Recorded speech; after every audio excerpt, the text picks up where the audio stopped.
Bonjour à tous, aujourd'hui nous sommes le 22 mars et on va réaliser un semis de tomates. Donc ici on est dans le laboratoire de la maison 4 Gérant, c'est le laboratoire de germination où on teste en germination toutes les semences qui arrivent ici. Donc quand on vous les propose et quand on les met dans les sachets, on est certain de la germination des graines que l'on vend. L'idée c'est un peu de retrouver les conditions d'une cuisine et de faire ça un peu à la maison. On a déjà fait une vidéo sur piment aubergine que vous allez retrouver en description dans laquelle on décrit comment on fait un plant. Et là c'est un petit peu la même chose pour les tomates, mais du coup on se met en condition, faites-le vous-même à la maison. On va voir que c'est assez simple finalement de faire des pieds de tomates. Là on a pris différentes variétés de tomates, donc on a pris une tomate cerise, une tomate noire de Crimée, une tomate Kazakh rouge et une tomate de Marmande.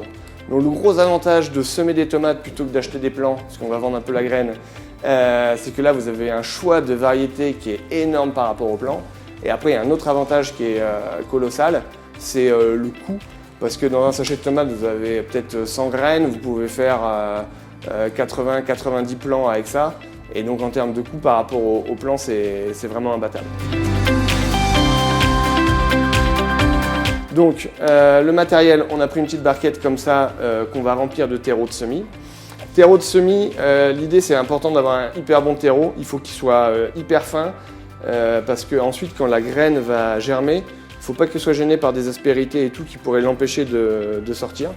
Donc il faut vraiment investir dans un bon terreau. Donc ça c'est simple. On remplit grossièrement notre petit bac là de semis. On va tasser ça après, tranquillement.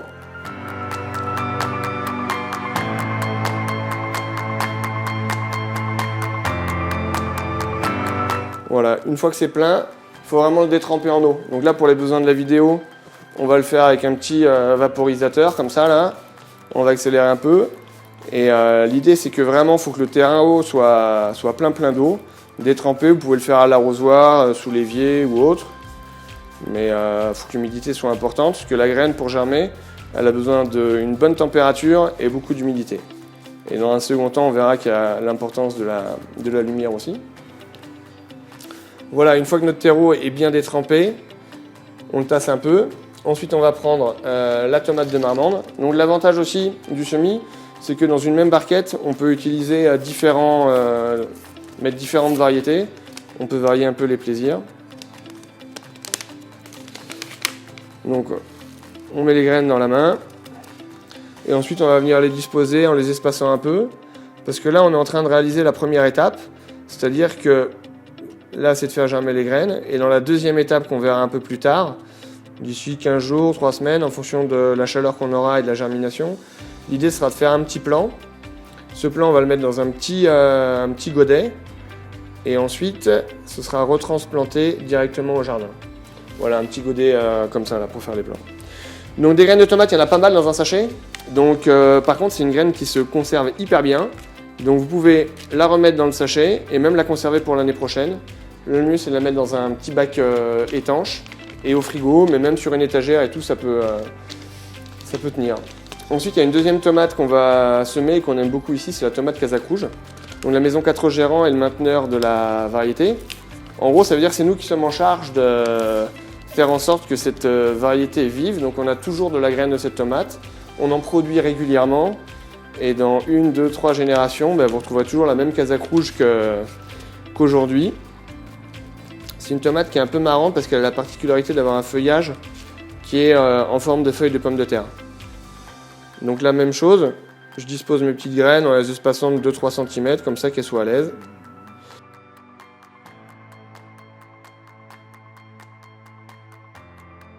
Ensuite, l'avant-dernière étape, on les recouvre très légèrement d'un petit peu de terreau de semis, de telle manière à ce que la graine soit bien en contact avec le terreau.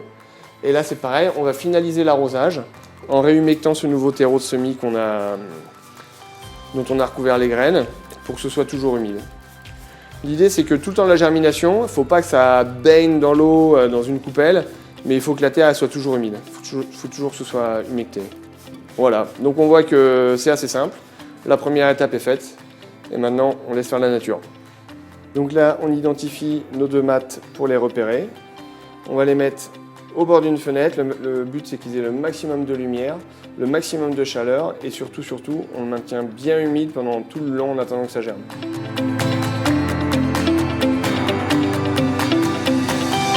Alors aujourd'hui, on est le 4 avril. Ça fait maintenant 13 jours qu'on a fait notre semis. On voit qu'il y a une super bonne vigueur des graines là, qui sont hyper bien sorties. On s'est même fait un petit peu avoir avec la vitesse, on aurait pu faire ça un peu plus tôt. Les plantes sont devenues du coup un petit peu filants. Ça c'est parce qu'ils ont manqué de lumière, parce qu'on a fait ça au labo. Et donc sur une fenêtre, il y a un peu moins de lumière du jour. Et donc la plante qui a tendance à aller chercher la lumière a tendance à faire une tige qui monte un peu. Mais c'est pas très grave parce que sur ces plants là, on s'aperçoit qu'il y a plein de petits poils comme ça le long de la tige. Et ces poils, quand le plant va être rempoté, finalement ils vont se transformer en racines. Et ça va donner plus de vigueur et plus de puissance au système racinaire du plant. Donc on peut tirer de cette faiblesse un peu un avantage. Donc aujourd'hui, le but de la vidéo, c'est de passer de ça, fini de semis, à des plants pour les tomates. Ok, donc première étape, on prend notre petit pot et on remplit de terreau. Donc le terreau, on voit que c'est un terreau qui est beaucoup plus grossier que le terreau de semis et qui sera plus nutritif aussi pour la plante. Donc nous, on l'a préhumidifié là pour accélérer un peu sur la vidéo. Donc on a jeté un peu d'eau dans cette barquette de terreau. Et l'idée, c'est quand même de bien tasser le terreau qu'on met à l'intérieur du pot. Ensuite, on prend une baguette, un crayon, n'importe quoi.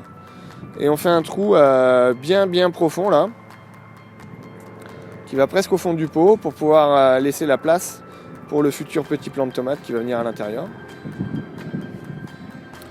On va prendre ce petit plant là, donc on voit qu'il y a les deux grands cotylédons qui sont les premières feuilles qui sortent à peine la plante germée. Et là on est au stade où on a deux petites feuilles.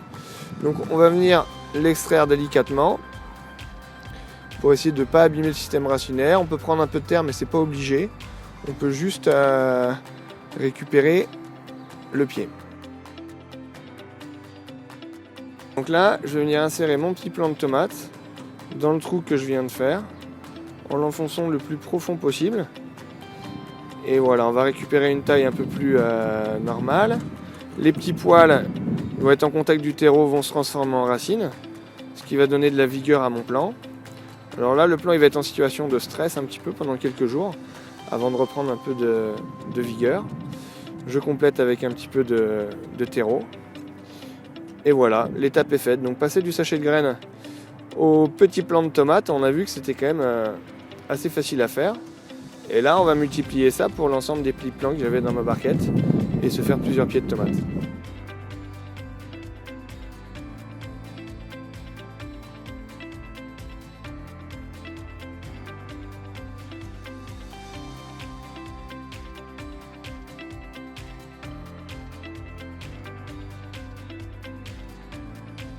Donc là, on a fini nos petits pieds de tomates. On en a fait 9. On les dispose dans un petit bac parce que ça va être plus pratique pour les arroser après et qui poursuivent leur développement. Donc là, on a fini nos 9 pieds de plantes de tomates Kazakh rouge. On fera en off après les pieds de tomates de Marmande.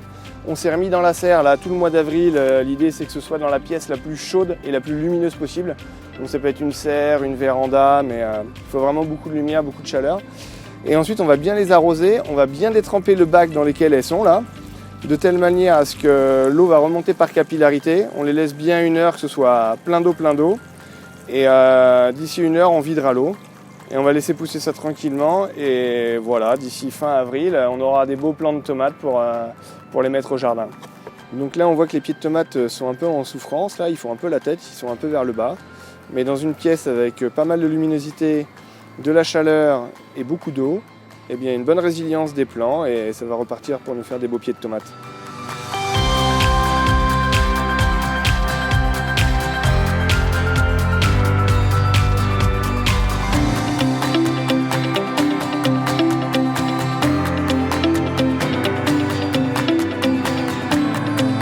Aujourd'hui on est le 10 mai, ça fait un peu plus d'1 mois qu'on a fait nos petits plants de tomates. Donc on voit qu'ils sont largement bons à être replantés en termes de taille. Ils sont même un peu hauts, on aurait pu faire ça 1 semaine plus tôt je pense, de les mettre en terre. L'idée pour les mettre en terre, la condition la plus importante, c'est qu'il ne faut pas qu'il y ait des gelées à venir. Donc en général on fait ça début mai pour être sûr que les températures soient quand même plus douces. Donc là on a toujours nos deux types de tomates. On avait la tomate de Marmande et la tomate Kazakh rouge. Donc on voit qu'il y a deux types de feuilles différentes parce que la Kazakh elle a une feuille de tomate qui est assez différente des autres en général. Voilà, donc pour commencer on va creuser un petit trou pour préparer le sol et faire venir notre premier pré de tomates dans la lignée. On a mis un cordeau déjà afin de pouvoir faire ça à peu près en ligne sur la quantité qu'on a à faire. Donc là je prends mon premier pied de tomate de Marmande, on voit qu'il est un petit peu effilé et du coup il va falloir le planter suffisamment profond, à peu près à ce niveau là, parce qu'en fait tous les petits poils qu'on voit là, ça va se transformer en racines. Et finalement plus on le plante profond, plus ça va développer un système racinaire vers le bas et ça va renforcer la plante pour la suite. Donc là on creuse quand même suffisamment profondément pour justement enfoncer à la fois toute la hauteur du godet, mais aussi une partie de la tige. Donc une fois qu'on a fait le trou, on va mettre un petit peu d'engrais organique. C'est de l'engrais nous qu'on met qui peut être utilisable en agriculture biologique. Et ça va faire un coup de booster pour la plante pour qu'elle se développe au début. On enlève le petit godet qui est bien dense, on sent qu'il y a des racines déjà dedans là. Hop là. On met ça bien profond. Et là, on va essayer de recouvrir la tige un peu bien haut. On tasse un peu pour qu'il y ait un bon contact qui se fasse entre la motte du godet et la terre du jardin. Et on monte un peu, comme on l'a montré tout à l'heure, pour justement que la plante puisse développer son système racinaire et bien repartir. Et voilà, on a fini pour le premier plan et on va multiplier l'opération pour le reste. L'écart entre les plants doit être d'environ 40 cm, quelle que soit la variété, pour qu'elles aient suffisamment d'espace pour se développer. Là, je suis en train de planter les tomates de Marmande et après, je vais réitérer l'opération pour les tomates Kazakh rouge.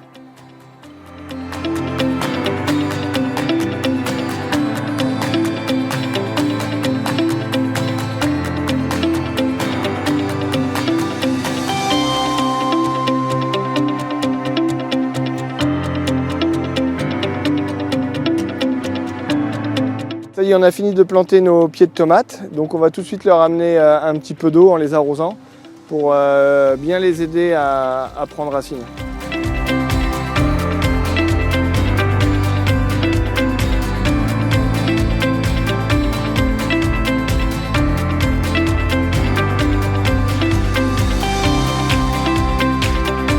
Aujourd'hui on est le 14 juin.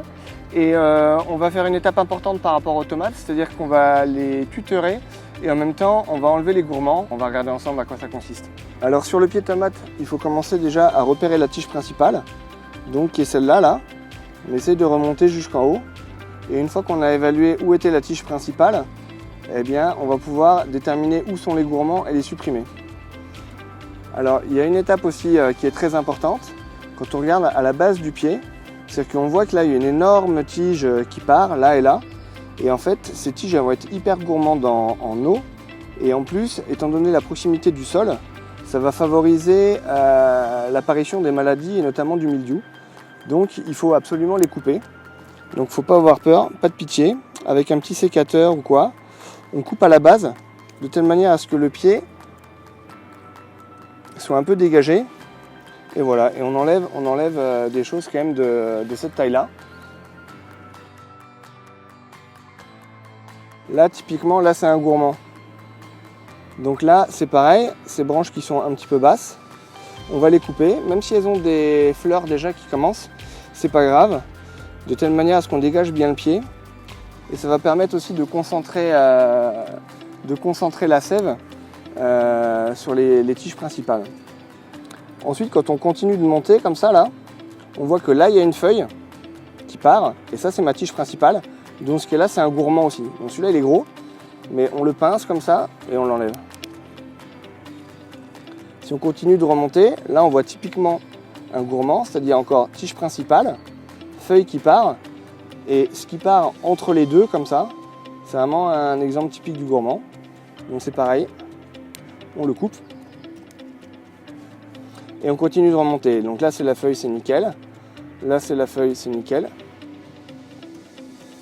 Et là, c'est pareil. Donc là, on est au bout. Et une fois qu'on a fait cette opération, on va mettre le tuteur. Ok, donc là, on est à l'étape où il faut mettre le tuteur, maintenant qu'on a enlevé les bourgeons. Donc on se met à 2-3 cm de la plante. On positionne le tuteur à la verticale. Et on va l'enfoncer dans le sol.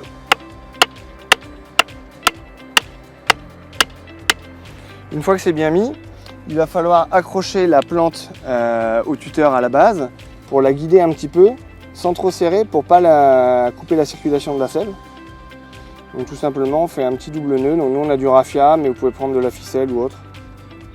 Donc là on passe bien derrière la tige, on se met derrière le tuteur et on accroche la tomate. Au fur et à mesure de la croissance de la tomate, on va continuer l'opération, c'est-à-dire qu'elle va continuer de grandir. Et au fil du temps, on va continuer à enlever les nouveaux gourmands qui apparaissent et à l'accrocher au tuteur pour continuer son développement. À ce stade, il faut laisser la plante se développer. On peut lui rajouter un petit peu d'engrais organique. Il faut être vigilant parce qu'il peut avoir des attaques de mildiou, qui est un champignon. Et donc pour protéger la tomate de ce champignon, on peut faire un traitement avec de la bouillie bordelaise, qui est un traitement utilisable en agriculture biologique. Donc le tuteurage et les bourgeonnages, ça se fait sur quasiment toutes les tomates sauf les tomates cerises. Là on a donné l'exemple sur la tomate de Marmande, mais on va faire pareil avec la tomate Kazakh rouge. Donc là si on fait un petit point sur la tomate Kazakh rouge, elle est un petit peu plus hâtive que la tomate de Marmande. Et on voit qu'il y a déjà les premières grappes qui arrivent. On voit aussi bien la cicatrisation du gourmand qu'on a enlevé. On voit que la plante résiste bien à ça. Aujourd'hui on est le 13 juillet et on retrouve nos plants de tomates Kazakh rouge. Donc on voit qu'il y a déjà pas mal de fruits, des belles grappes qui se sont formées sur les plantes. Et on a nos tout premiers fruits mûrs. Donc voilà, début juillet on arrive déjà à avoir les premières récoltes. Donc là on voit que le plant continue de grandir. Et comme on l'avait montré précédemment sur la vidéo, on voit que là ça fait une espèce de L et qu'à l'interstice là c'est un gourmand qui vient se former à nouveau. Et donc pour ne pas affaiblir la plante avec ces gourmands qui prennent un peu d'énergie, on continue de les couper et de les casser. Voilà. Et une fois que c'est fait, on reprend un petit morceau de raffia ou de ficelle ou autre et on continue d'accrocher la plante au tuteur pour l'aider à porter les fruits et puis le poids de la récolte. Voilà, donc là on voit qu'à la base on a nos toutes premières tomates qui arrivent. Il y en a une qui commence à être un peu rosée, il y en a une qui est un petit peu rouge et donc celle-là on peut la récolter. Au pire, elle finira son mûrissement à l'intérieur. Voilà, donc là on a nos premiers fruits rouges, c'est les premières récoltes et puis on va pouvoir se régaler tout au long de l'été.